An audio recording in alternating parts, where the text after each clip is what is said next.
Hi, how are you, third graders? I'm very happy to share with you chapters 5 and 6 of Because of Winn Dixie. But before we do that, we are good readers and we go back to the readings that we've done so far to keep track of it and obviously keep taking notes as we read along. So we've been studying a little bit deeper into Opal's character. And we're going to continue on that through this chapter as well. But it doesn't mean that we cannot pay attention to other characters and their traits. I would like you to look into the preacher in the last two chapters and this chapter as well, how he has changed and evolved. So we're going to go back to Opal, but we're going to try to focus a little bit about the preacher. And Winn Dixie as well. You're learning a little bit more about Winn Dixie. Even though he's an animal character, he has feelings, and we can see that in some of the way that Opal sees Winn Dixie and how she interprets the looks or the way that he moves his tail or shows the teeth, and what does that express. Okay, so we are going to continue reading chapters 5 and 6. Take notes and keep track of your reading. Are you ready? When Dixie couldn't stand to be left alone, we found that out real quick. If me and the preacher went off and left him by himself in the trailer, he pulled all the cushions off the couch and all the toilet paper off the roll. So we started tying him up outside with a rope when we left. That didn't work either.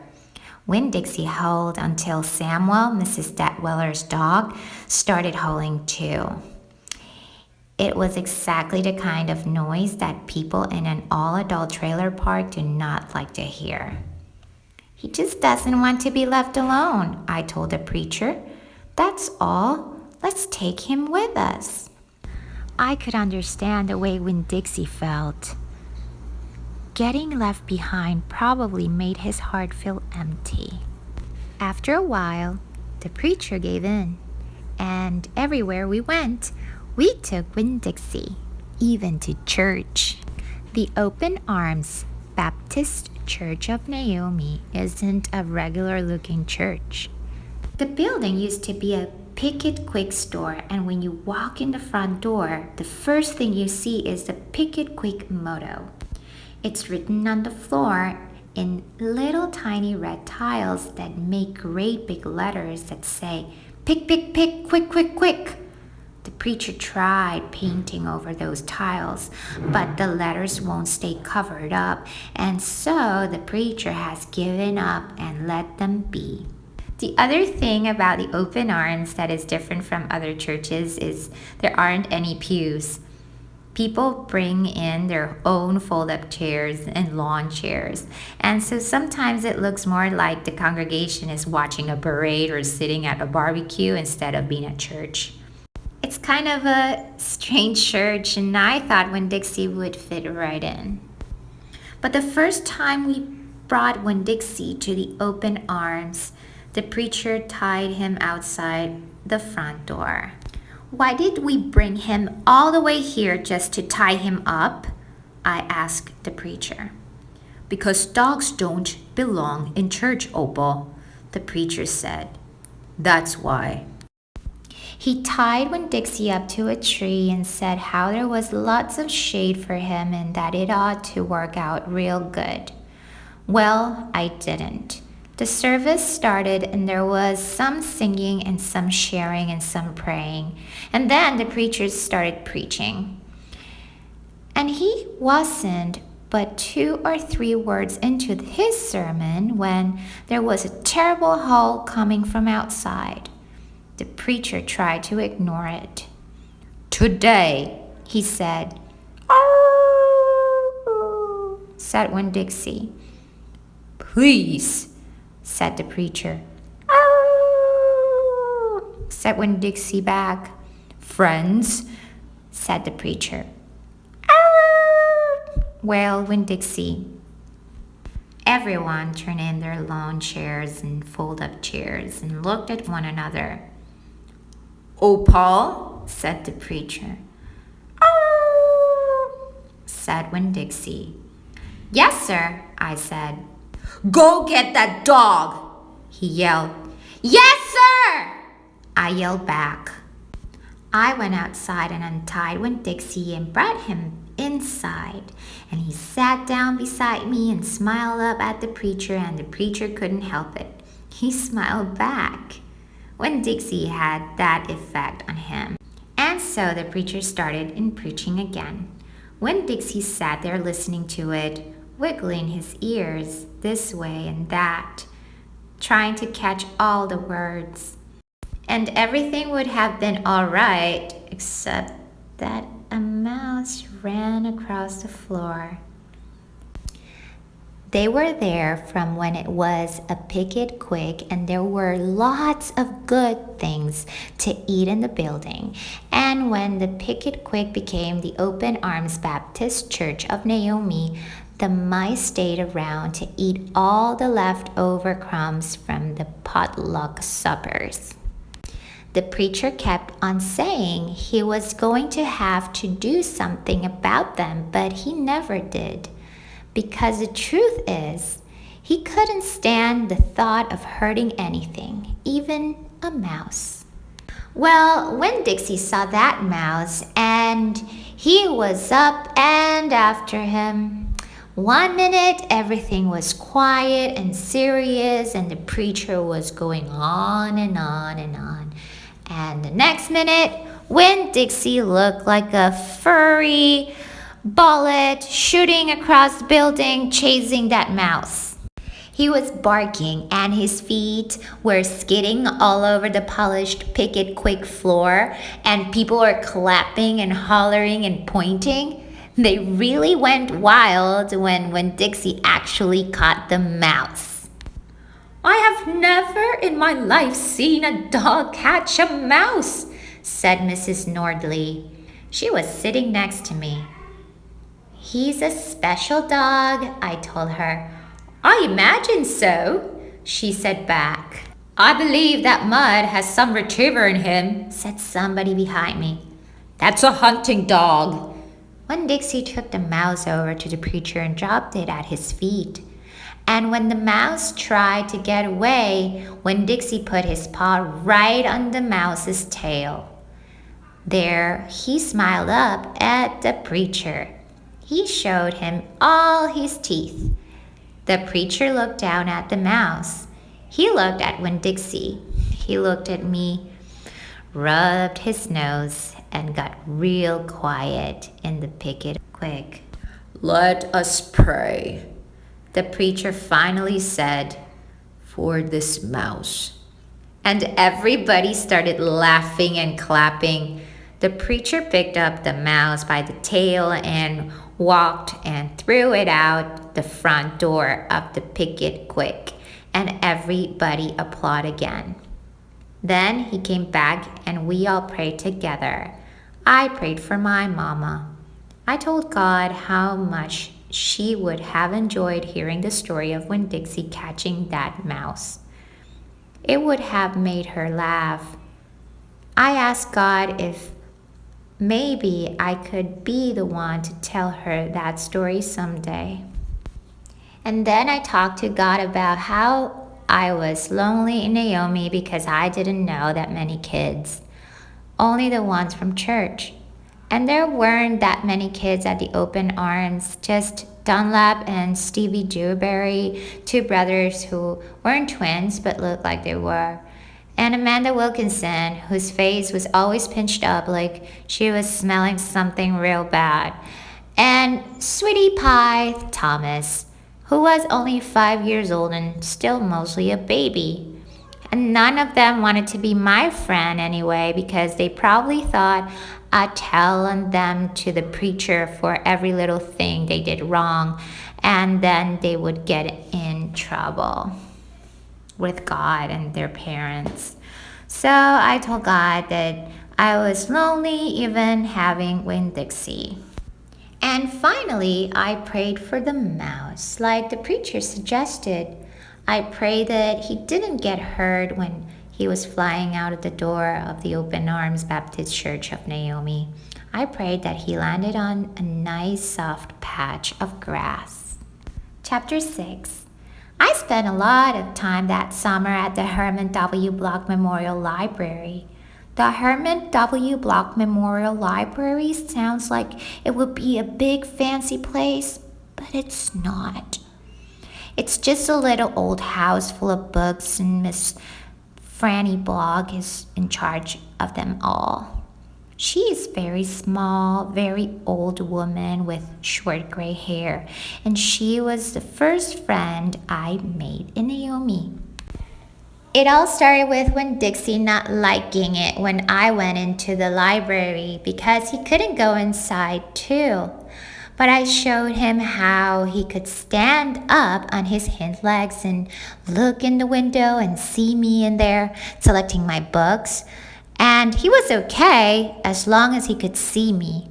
But the thing was, the first time Miss Franny Block saw when Dixie standing on his hind legs like that, looking in the window, she didn't think he was a dog. She thought he was a bear. This is what happened. I was picking out my books and kind of humming to myself, and all of a sudden, there was this loud and scary scream. I went running up to the front of the library, and there was Miss Franny Block sitting on the floor behind her desk. "Miss Franny," I said, "are you all right?" "A bear," she said. "A bear?" I asked. "He has come back," she said. "He has?" I asked. "Where is he?" "Out there," she said, and raised her finger and pointed at Winn-Dixie standing up on his hind legs, looking in the window for me. "Miss Franny Block," I said, "that's not a bear. That's my dog. That's my dog, Winn-Dixie." "Are you positive?" she asked. "Yes, ma'am," I told her. "I'm positive. He's my dog. I would know him anywhere."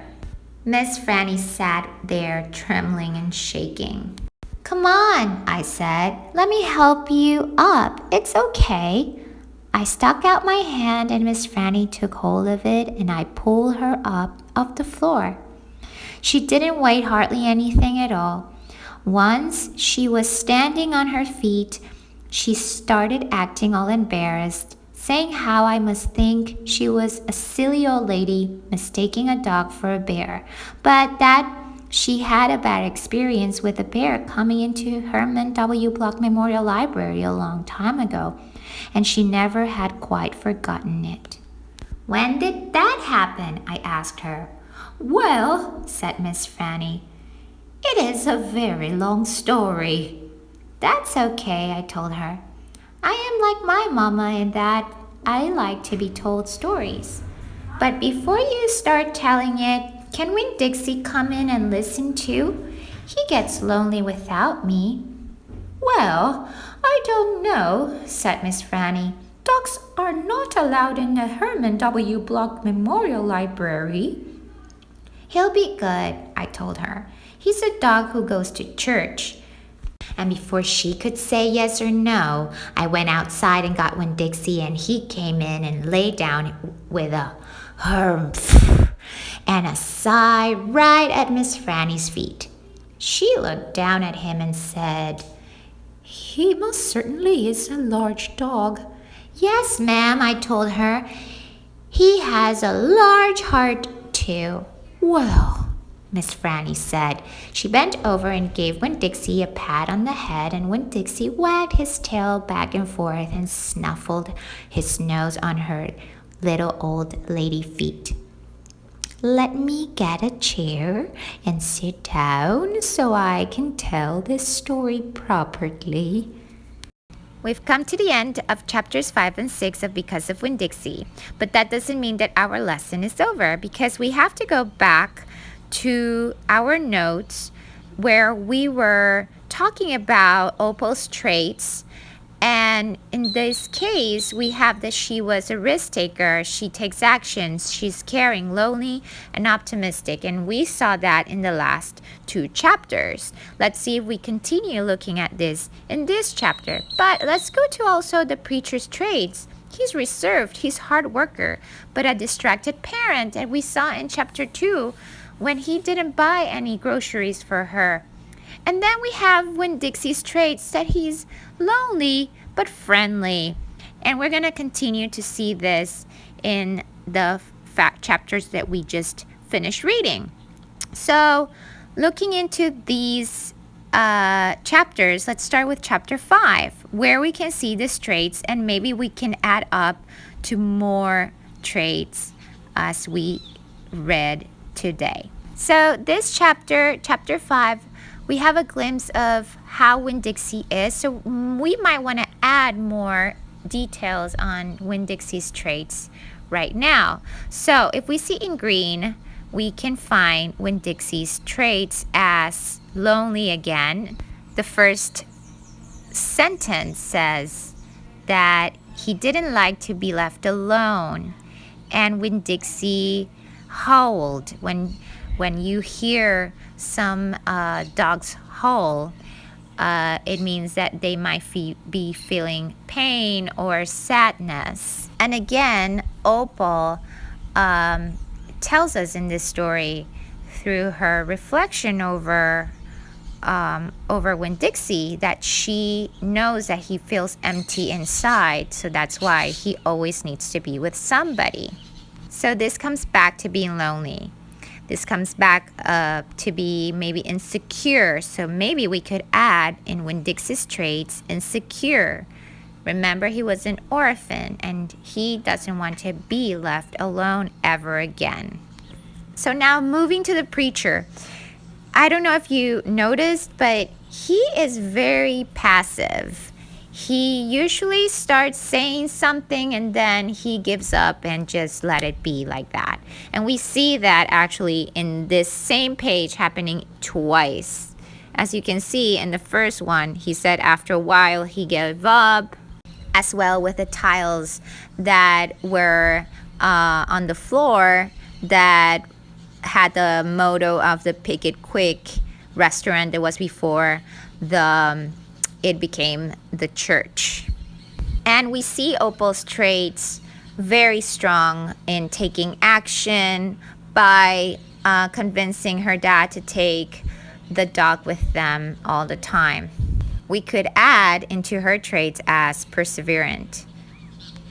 So here in this next page, we see a lot of red coming out. It means that there's a lot of traits happening from the preacher's part.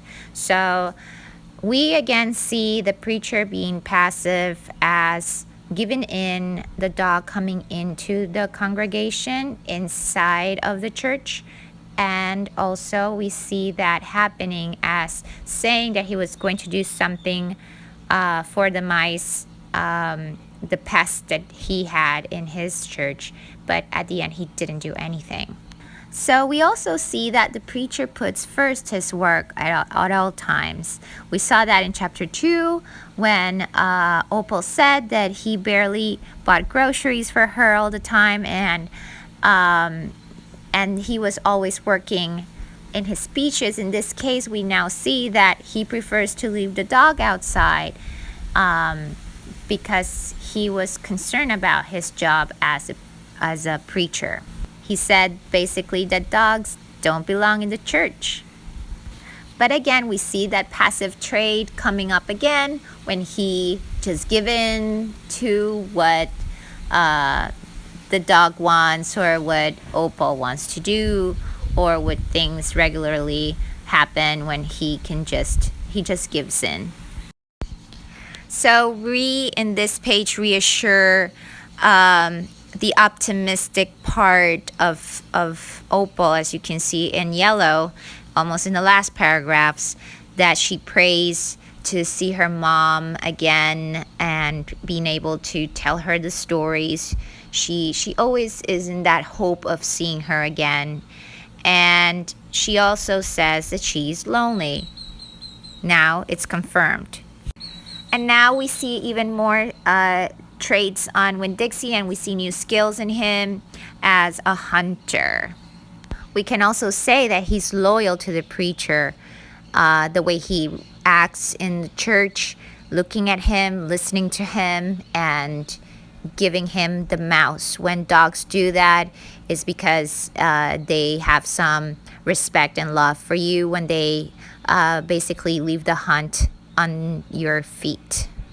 And again, we confirm her loneliness as she is also feeling it. And we also see that she is caring. She's thinking about the little mouse, and that she hopes that he ended up in a very nice grass. So we go to chapter 6. So now in chapter 6, as you notice, I've circled some of the new characters that have been emerging through the last chapter. But this case, Miss Fanny, we're going to talk a little bit about her, not that much, because we're getting to know her. But as you can see, again, Opal's loneliness, spending her summer in the library. And again, she is caring to help the librarian. She's an old lady. She's helping her out to pick up herself after her encounter with the bear, not bear, Winn-Dixie outside of her window. And again, we see that perseverance and that taking action of bringing Winn-Dixie inside of the library, not even waiting for Miss Fanny's answer. Now, readers, get to